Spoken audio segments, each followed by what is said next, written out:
Bismillahirrahmanirrahim.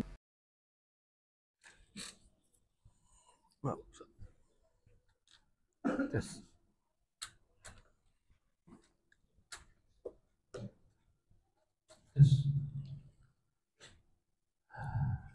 Bismillahirrahmanirrahim. Assalamualaikum warahmatullahi wabarakatuh. Innal hamdalillahi nahmaduhu wa nasta'inuhu wa nastaghfiruh wa na'udzu billahi min shururi anfusina wa min sayyiati a'malina. May yahdihillahu fala mudilla lahu wa may yudlil fala hadiya lahu. Asyhadu an la ilaha illallah wahdahu la syarika lahu wa asyhadu anna Muhammadan abduhu wa rasuluhu la nabiyya ba'd. Alhamdulillah, segala puja dan puji syukur kita panjatkan hanya kepada Allah Subhanahu wa taala Rabbul alamin. Serta salawat dan salam selalu kita curahkan kepada nabi kita Muhammadin sallallahu alaihi wa ala alihi wa sahbihi wasallam, kepada keluarganya, kepada para sahabatnya, juga orang-orang yang mengikuti dan mencintainya sampai hari kiamat. Allahumma inna nas'aluka ilman nafi'an wa rizqan thayyiban wa amalan mutaqabbala. Ya Allah, kami mohon kepadamu ilmu yang bermanfaat, rezeki yang baik, amal diterima, dan amalan diterima sisi Allah Subhanahu wa taala. Para hadirin, bapak-bapak dan ibu-ibu, ikhwan dan akhwat yang dimuliakan dan dirahmati oleh Allah Subhanahu wa taala. Dua nikmat yang banyak manusia lalai dengan dua nikmat tersebut. Rasulullah mengatakan dalam hadis Abdullah bin Abbas radhiyallahu anhu, kata Rasulullah SAW, ni'matani maghbunun fihima katsirun minan nas. Kata Rasulullah SAW, dua nikmat yang banyak manusia lalai dengan dua nikmat ini. Maksudnya lalai, tidak dimanfaatkan dengan baik nikmat ini. As-sihhatu wal faragh. Yang pertama nikmat sehat, yang kedua waktu luang. Waktu dan kesempatan itu nikmat yang paling besar dari Allah Subhanahu wa taala. Digunakan untuk kebaikan. Karena sebaik-baiknya manusia adalah orang yang bertambah umurnya tapi bertambah pahalanya. Setiap hari dengan sholatnya terus, puasa Ramadan, bertambah pahala. Tapi orang yang sejelek-jeleknya orang, dikatakan dalam hadis, Rasul ditanya, ya Rasulullah, siapa orang yang terjelek ya Rasulullah? Rasulullah mengatakan, kata Rasulullah SAW, man tala umruhu wa sa'a amaluh. Kata Rasulullah SAW, orang yang paling jelek adalah orang yang panjang umurnya, ditambah umur, tapi nambung dosa. Jelek amalnya. Jadi tambah umur, malah nambah dosa. Tapi kita mudah-mudahan yang datang ke masjid ini, duduk dalam mencari ilmu agama, bertambahnya umur kita, bertambahnya waktu kita, kesempatan kita diberikan oleh Allah, malah bertambah celengan pahala kita di sisi Allah Subhanahu wa taala. Itulah sebaik-baiknya manusia. Para hadirin jamaah, bapak-bapak dan ibu-ibu yang dimuliakan dan dirahmati Allah Subhanahu wa taala, kita masih dalam bab di dalam kitab Riyadhus Shalihin. Sekarang bab mujahadah. Mujahadah itu artinya dasar kalimat dari jihad. Jihad itu ya berperang, bertengkar, melawan musuh, itu jihad. Tetapi di dalam bab ini ingin dikatakan mujahadah, berjuang. Dia maksud adalah berjuang di atas kebaikan. Berjuang untuk jadi orang soleh. Berjuang untuk jadi orang jujur. Berjuang untuk orang yang dicintai oleh Allah. Itu yang dimaksud dengan mujahadah. Bersungguh-sungguh, semampu dan sekuat tenaga untuk mendapatkan ridho Allah Subhanahu wa taala. Dan hidup kita perjuangan. Tidak ada orang yang hidup tidak berjuang. Apakah penghafal Quran yang 30 juz dihafal Quran, dia hafal dengan tanpa perjuangan? Apakah orang-orang soleh yang dia menjadi soleh dan istiqomah dalam agamanya, dalam ketakwaannya, dalam ibadahnya, dia nggak berjuang melawan dirinya? Nggak ada. Semua orang harus berjuang melawan dirinya. Apalagi sebagian jiwa manusia itu inna nafsa la amaratun bisu. Dalam Al-Quran dikatakan sebagian jiwa itu condong dan mendorong kepada kejelekan. Dalam hadis yang lain Rasulullah SAW mengatakan Kata Rasulullah SAW, hujibatil jannatu bil makarih wa hujibatin naru bisyahwat. Kata Rasulullah SAW, surga itu diliputi dengan yang dibenci, neraka itu diliputi dengan syahwat, hawa nafsu, kesukaan. Kalau kita tidak melawan, tidak berjuang melawan diri kita, maka akan terbawa arus kuatnya syahwat sehingga kita melakukan apa yang diinginkan oleh syaitan. Bahkan syaitan bersumpah di hadapan Allah Subhanahu wa taala. Kata Allah Subhanahu wa taala, kata syaitan yang Allah gambarkan dalam Al-Qur'an, Allah mengatakan la uzayyina lahum fil ard la ughwiyannahum ajmain. Ya Allah, la uzayyina lahum fil ard. Aku akan perindah, aku akan hiasi dunia ini untuk manusia, kata syaitan di hadapan Allah. Untuk apa diperindah? Kalau sudah diperindah, manusia akan condong kepada dunia ini tadi. La ughwiyannahum ajmain, agar aku sesatkan mereka semuanya. Allah Subhanahu wa taala mengatakan dalam Al-Qur'an, "Inna syaitana lakum adu, fattakhidhu aduwan." Sesungguhnya syaitan itu adalah musuh bagi kalian dan jadikanlah dia musuh.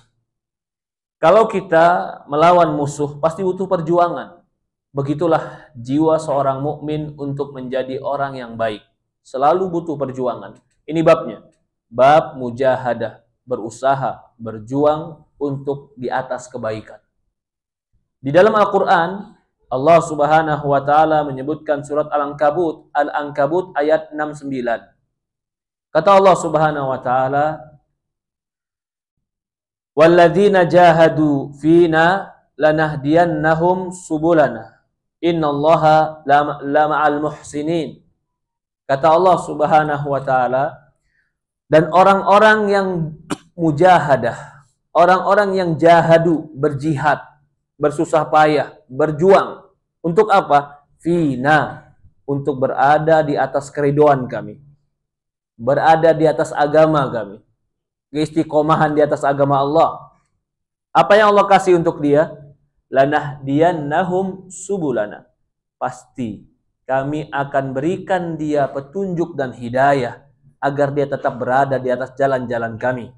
Innallaha lama'al muhsinin. Sesungguhnya Allah bersama orang-orang yang ihsan, berbuat baik.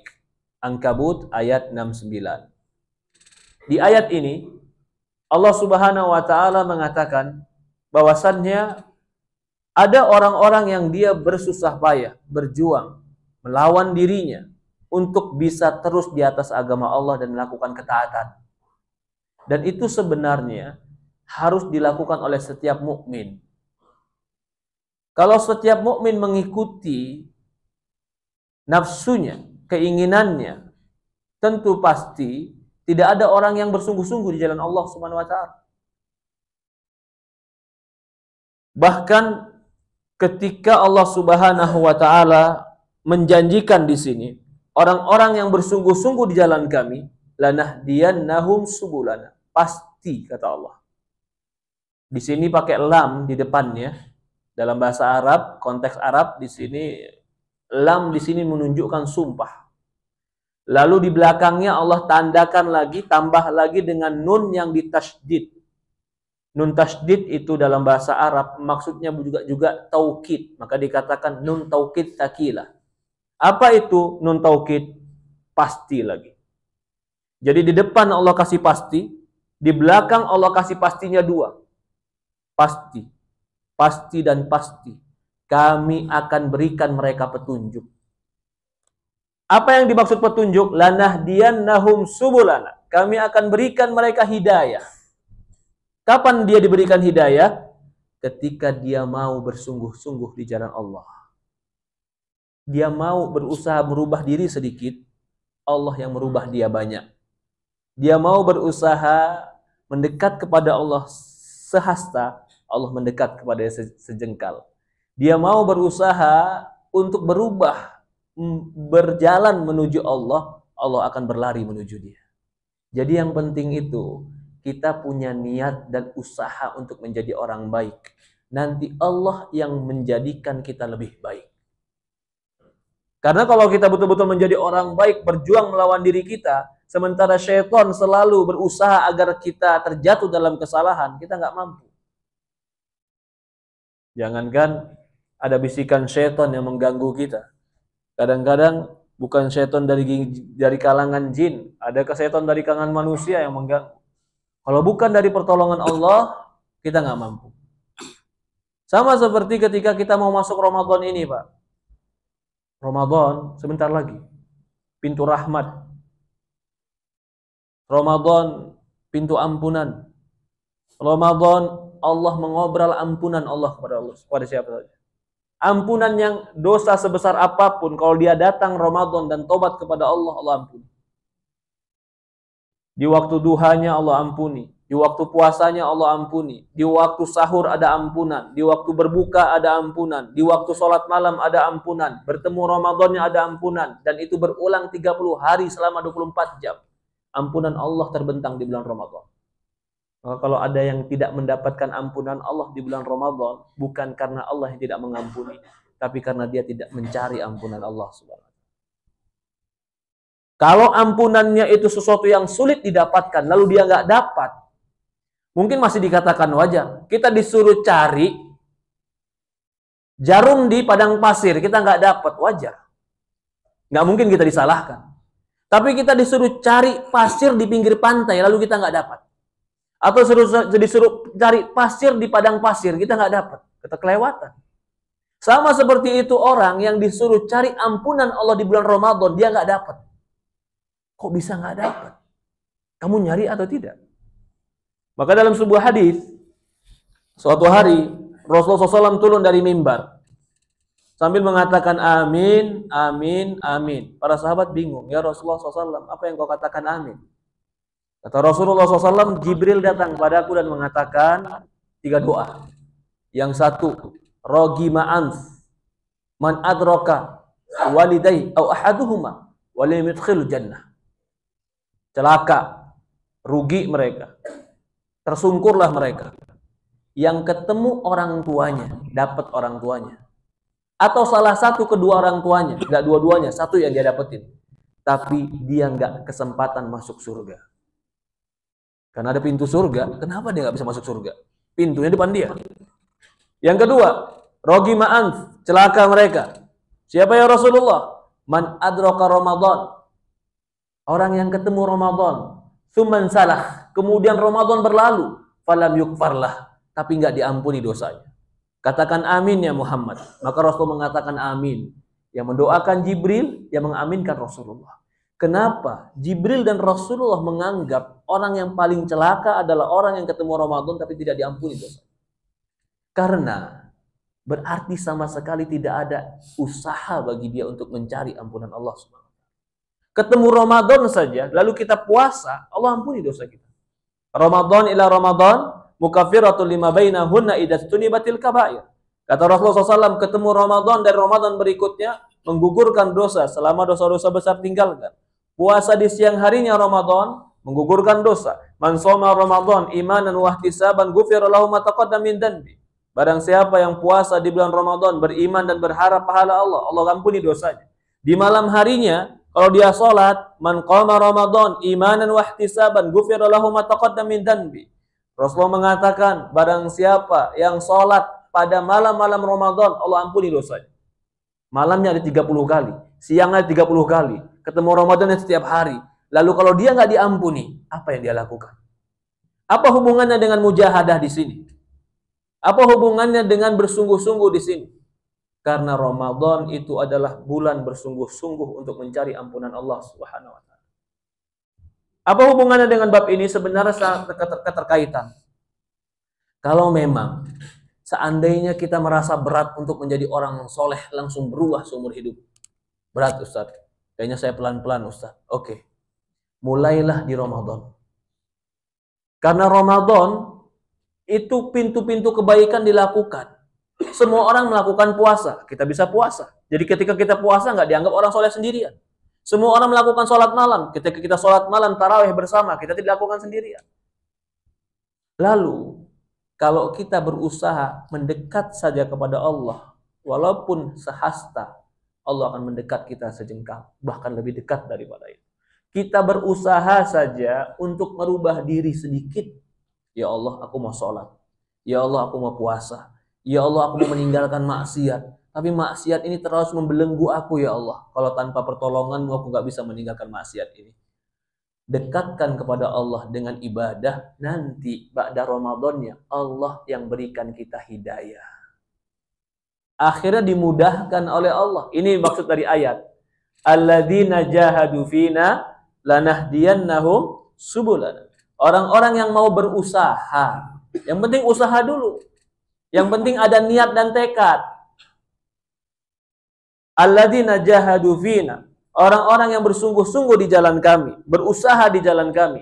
Lanahdiyannahum subulana. Pasti dan pasti demi Allah kami akan berikan dia hidayah. Jadi mudah sholat dia, jadi mudah sholat malamnya, jadi mudah akhlaknya berubah, jadi mudah meninggalkan yang haram, jadi mudah dia menjadi orang yang baik. Begitu dia bertemu dengan teman, Allah hidayahkan dengan teman-teman yang soleh. Begitu dia bertemu dengan relasi bisnis, Allah temukan relasi bisnis yang jujur. Begitu dia bertemu dengan suatu tempatnya mendorong dia untuk melakukan kebaikan, Allah jodohkan terus dengan kebaikan. Kapan itu? Kalau mau berusaha mendekat kepada Allah walaupun sedikit. Tapi kalau Allah sudah bentangkan di Ramadan kesempatan yang besar, Allah sudah obral ampunan yang begitu banyak, Allah sudah berikan kemudahan-kemudahan, lalu dia sama sekali tidak juga menoleh, gak mau peduli dengan kebaikan Allah. Coba Pak, Ramadan itu kebaikan Allah, bukan kebutuhan. Bukan Allah butuh puasa kita. Ini sekali lagi, kita itu yang butuh ampunan Allah, kita yang butuh rahmat dan kasih sayang Allah. Kalau seandainya Allah akan turunkan rahmat dan kasih sayang, kalau kita ibadah 83 tahun, baru turun rahmat dan kasih sayang, kita nggak bakalan bisa, Pak. Bisa kita ibadah 83 tahun terus-terusan? Tidak. Karena Allah tahu kita lemah, Allah berikan sebuah hari di bulan Ramadan, kalau kita ibadah di situ, Allah cukupkan bagaikan ibadah 83 tahun. Jadi Allah hadiahkan di Ramadan untuk kita, bukan untuk membebani, tapi Allah mau dengan segala keterbatasan dan kelemahan kita, kita diberikan pahala bagaikan orang yang ibadah seumur hidup. 83 tahun seumur hidup. Karena umur kita 83 tahun paling lama. 60 tahun, 70 tahun. Jadi kalau di Ramadan kita berniat baik, berusaha bertaubat, berazam bertekad melakukan kebaikan, itu harus kita niatkan dalam diri. Kenapa? Karena niat ini dibarengi dengan ketulusan dan kejujuran, itu akan mengetuk pintu langit agar Allah memperhatikan kita. Kalau Allah perhatikan kita, apa yang Allah kasih? Allah kasih hidayah. Tadi dimudahkannya menjadi lebih baik. Ada sebuah cerita, Pak. Ada cerita seorang pemuda. Suatu hari dia diuji dengan anak muda, di bawah 20 tahun usianya. Saya ketemu dia. Diuji dengan ujian yang berat. Apa itu ujian beratnya? Males sholat. Kalau udah sholat kayak dikasih beban 50 kg sini jadi. Males luar biasa. Apa yang dia lakukan? Dia suatu hari katanya ngelawan waktu sholat. Bukan di malam hari, Pak. Bukan tahajud, bukan. Di waktu zuhur, dia ambil wudhunya, dia paksa dirinya, dia sholat, habis sholat dia nangis kepada Allah senangis-nangisnya, minta, ya Allah ringankan sholat untuk. Karena sholat sebenarnya ringan, tapi menjadi berat bagaikan memikul beras 50 kg, maksiat sebab. Apa yang terjadi? Setelah itu Allah hadiahkan dia. Apa hadiahnya? Allah hadiahkan bukan lagi menjadikan sholat, dia menjadi anak pondok pesantren penghafal Quran. Jadi yang penting ada action kita sedikit mendekat kepada Allah. Allah akan berikan hadiah-hadiah kepada kita. Lanahdiyannahum subulana. Allah akan berikan kamu hidayah. Bisa jadi hadiahnya berupa teman soleh, pasangan soleh, anak yang soleh, rizki yang barokah, umur yang barokah. Diberikan kita lingkungan yang baik, sehingga terus mendekat diri kepada Allah. Kapan hadiah-hadiah ini dikasih sama Allah? Lanahdiyannahum subulana. Kami pasti akan kasih dia hidayah. Kapan? Alladzina jahadu fina. Kalau mereka mau berusaha mendekat kepada Allah Subhanahu wa taala. Jadi ada orang yang Allah berikan hidayah, ada yang tidak. Ada orang yang Allah biarkan dalam kesesatan, ada orang yang Allah berikan taufik. Betul, itu semua sesuai kehendak Allah, pilihan Allah. Tapi ada sebabnya. Sebabnya salah satu yang terbesar adalah, maukah dia membuka diri untuk menjadi orang baik? Paling tidak, yang paling dasar di dalam hati, walaupun belum bisa melakukan kebaikan yang sempurna, harus seorang mukmin mengakui bahwasannya diri dia penuh kelemahan. Diri dia penuh dengan dosa. Kalau bukan karena pertolongan dan juga bukan karena taufik dari Allah, dia nggak bisa keluar dari dosa ini. Itu harus ada jiwa mukmin. Dia melakukan dosa. Manusia melakukan dosa. Dan dia sadar dosanya itu jelek. Tapi dalam hatinya penuh dengan penyesalan. Tapi dia jatuh lagi dengan dosa yang sama. Dan dia ingin keluar dari dosa itu berat. Seolah-olah sudah menjadi candu dan menjadi sebuah kebutuhan dosa itu bagi dia. Tetap akui itu dosa dan jangan benarkan perbuatan dosa itu. Kenapa? Mengakui perbuatan dosa di hadapan Allah itu sebab juga Allah berikan hidayah. Allah selamatkan. Ini yang maksudnya alladzina jahadu fina lanahdiyannahum subulana. Orang-orang yang berusaha untuk mendekat kepada kami, untuk berada di atas agama kami, lanahdiyannahum subulana. Pasti kami akan berikan dia hidayah, petunjuk, hadiah ke jalan-jalan kami. Innallaha lama'al muhsinin. Allah bersama orang-orang yang muhsin. Wa'bud rabbaka, dalam ayat yang lain Imam Ibnu Katsir atau Imam Nawawi menyebutkan, wa'bud rabbaka hatta ya'tiyakal yakin. Surat Al-Hijr ayat 99. Kata Allah Subhanahu wa taala, beribadahlah kepada Allah sampai datang kepadamu al-yakin, keyakinan.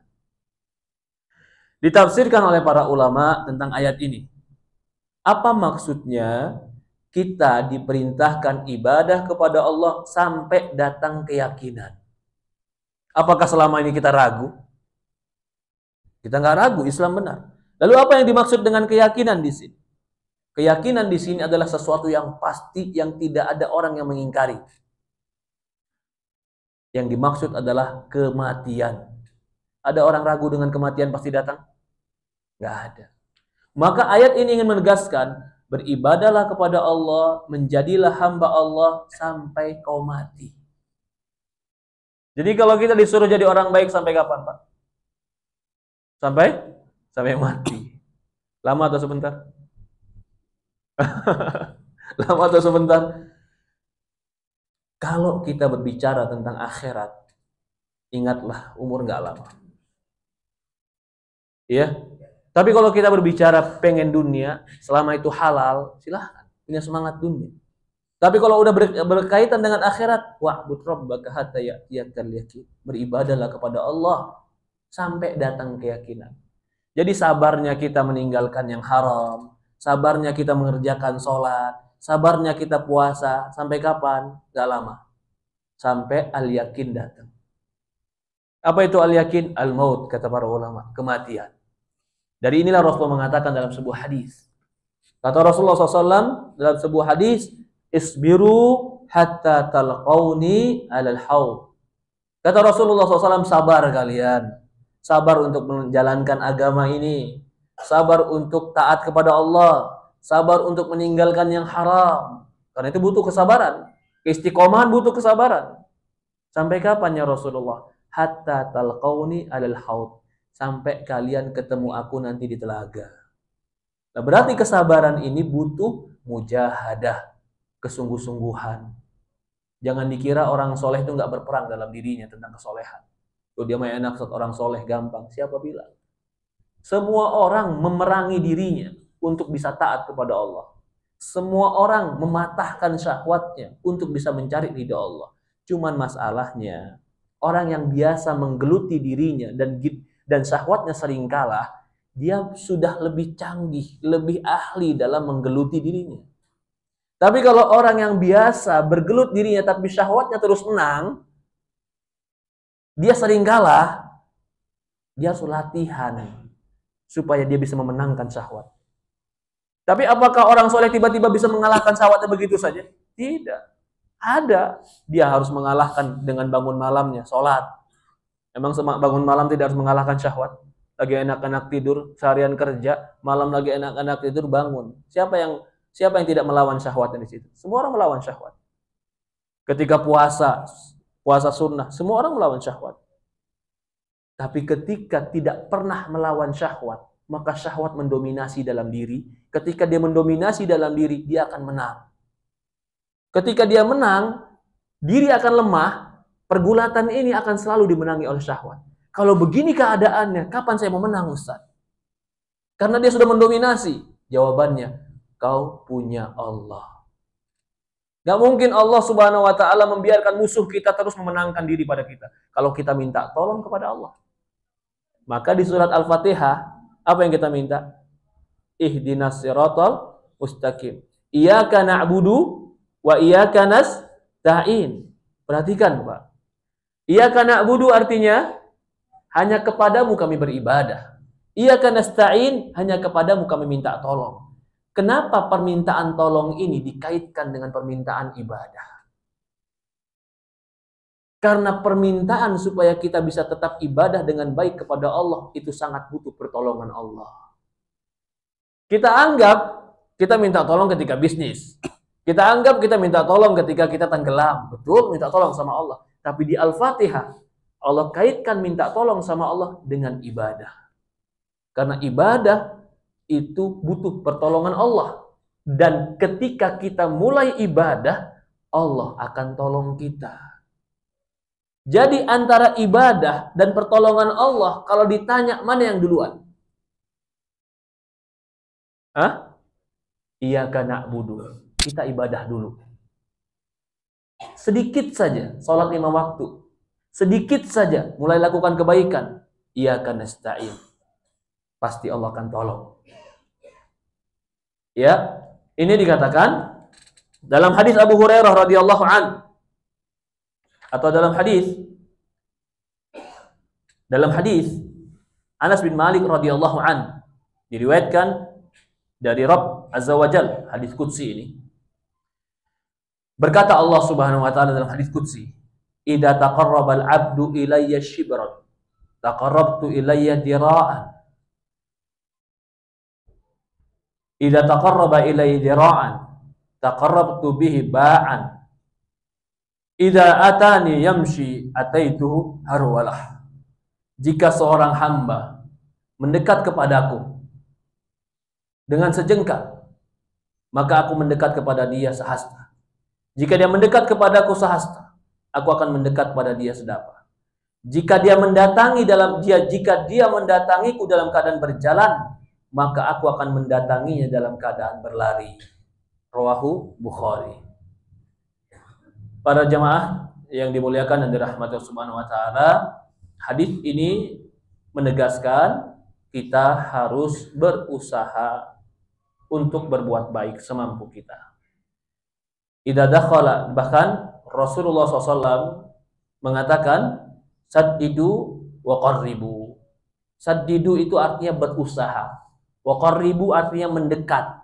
Berusaha semampu kalian mendekat kepada kebaikan, kesempurnaan. Walaupun kita nggak bisa sempurna. Kalau kita nggak bisa jadi orang soleh, paling tidak jadi temannya orang soleh. Jangan sampai menjadi orang yang membenci orang soleh. Kalau kita nggak bisa menjadi orang berilmu, paling tidak kita mendapatkan ilmu, belajar dari orang berilmu. Jangan sampai kita memusuhi orang berilmu. Saddidu wa qarribu. Kalau kita nggak bisa menjadi orang jujur, jangan sampai kita membenci orang yang jujur. Kalau kita nggak bisa menjadi orang yang baik, paling tidak cita-citakanlah diri untuk menjadi orang yang baik. Itu maksudnya saddidu wa qarribu. Berusahalah.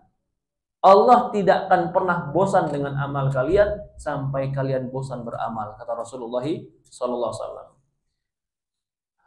Dalam hadis yang lain, Nabi SAW suatu hari sholat malam sampai tatafattor qadamah, sampai kakinya tatafattor, telapak kakinya luka, bengkak. Ya, kalau tatafattor itu sebenarnya bukan bengkak. Kalau di negeri Arab itu kan kering ya. Jadi kaki itu sering pecah-pecah. Lah Rasulullah SAW itu pecah-pecahnya bukan selain kering, dia pun berdiri sampai betul-betul bengkak kakinya sampai terpecah-pecah. Karena memang di negeri Arab kering seperti itu. Lalu Aisyah mengatakan, ya Rasulullah, lima tasna hada? Ya Rasulullah, kenapa kau lakukan ini? Bukankah Allah telah mengampuni dosamu yang telah lalu dan akan datang? Maka Rasul mengatakan, afala uhibbu an akuna abdan syakura? Bukankah aku sangat ingin untuk menjadi hamba yang bersyukur? Hadis riwayat Bukhari dan Muslim. Hadis ini menunjukkan bahwasannya Rasulullah pun memaksakan diri untuk berdiri dalam sholatnya. Siapa yang tidak merasakan bahwasannya kakinya terluka sakit? Rasulullah yang sudah jelas diampuni memaksakan diri. Yang bisa kita ambil faedahnya adalah paksakan diri untuk taat. Tapi ketika pemaksaan ini terus berjalan, insya Allah akan hilang keberatan. Awalnya ke masjid berat, tapi lawan. Bahkan sebagian ulama yang saya ingat adalah, saya pernah membaca buku Buya Hamka, ketika kau paksakan dirimu dalam ketaatan, maka ketika itu diri akan merasa berat. Nikmatilah rasa berat itu dan rasakan. Jadi seolah-olah dia merasakan rasa berat itu. Dan suatu hari rasa berat itu akan hilang. Sama seperti orang yang mau ngangkat barbel. Apa dia bisa langsung ngangkat yang berat? Tidak. Awal ngangkat yang berat dia berat, tapi dia paksa angkat dulu. Tapi kelamaan dia akan mengangkat itu menjadi ringan. Begitupun ketaatan.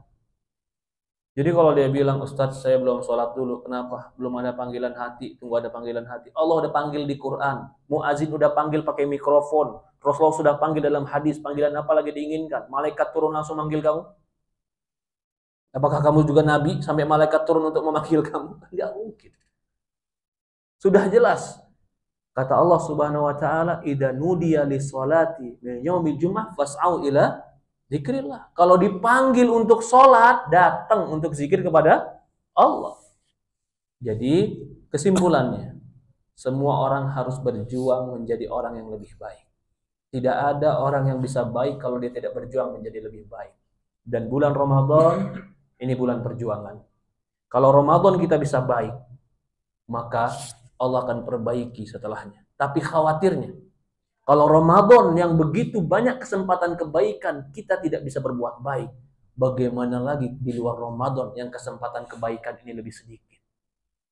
Kalau Ramadan saja, dibukakan pintu-pintu kebaikan, pintu-pintu surga, orang semua berbuat baik, dia nggak bisa berbuat baik. Bagaimana nanti di luar Ramadan?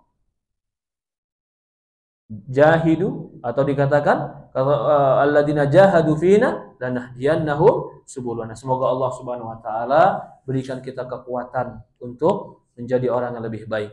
Semoga Allah Subhanahu wa taala memberikan kita kekuatan untuk bisa beramal di Ramadan yang lebih sempurna. Semoga Allah berikan kita kekuatan untuk menjadi hamba-hamba Allah yang Allah berikan hidayah kepada kita. Ya Allah musta'an, mungkin ini saya sampaikan, sudah jam 1 lewat. Ada pertanyaan atau kita tutup sampai di sini? Ya, kita cukup sampai di sini. Kurang lebih mohon maaf. Subhanakallahumma wa bihamdi asyhadu an la ilaha illa anta nastaghfiruka wa atubu ilaik. Assalamualaikum warahmatullahi wabarakatuh. Waalaikumsalam warahmatullahi wabarakatuh. Bismillahirrahmanirrahim.